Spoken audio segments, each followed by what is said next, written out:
ព័ត៌មានថ្មីៗសម្រាប់ព្រឹកថ្ងៃច័ន្ទនេះមនុស្សជាង 2000 នាក់ត្រូវបានបញ្ជាក់ថាស្លាប់នៅក្នុងឧបទ្ទវហេតុបាក់ស្រដីនៅអាហ្វហ្គានីស្ថាន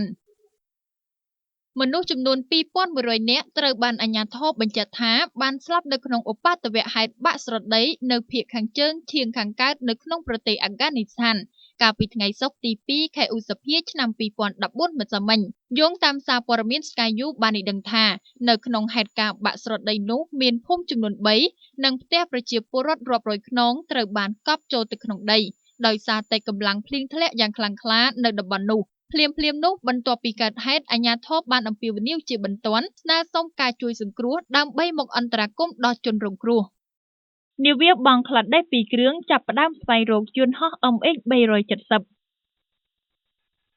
នាវាចម្បាំងបង់ក្លាដេសចំនួន 2 គ្រឿងបានចាប់ផ្ដើមធ្វើការស្វែងរកសាកសពយន្តហោះ MH370 របស់ម៉ាឡេស៊ីនៅតំបន់ឈូងបាយស្អោសបេនហ្កានៃប្រទេសឥណ្ឌាហើយកាលពីថ្ងៃសុក្រទី 2 ខែឧសភាម្សិលមិញនេះបើយោងតាមសម្ដីមេបញ្ជាការម្នាក់បានប្រាប់សារព័ត៌មាន CNN ចុះផ្សាយនៅព្រឹកថ្ងៃសៅរ៍ទី 3 ខែឧសភាឆ្នាំ 2014 នេះសូមបញ្ជាក់ថារហូតមកដល់ពេលនេះការស្វែងរករបស់នាវាបង់ក្លាដេសនេះមិនទាន់ទទួលបានសញ្ញាណាមួយនៅឡើយនោះទេលោកចានសង្វាត្រូវបានអង្គភាពប្រឆាំងអំពើពុករលួយចាប់បញ្ជូនខ្លួនទៅកាន់សាលាដំបងរាជធានីភ្នំពេញ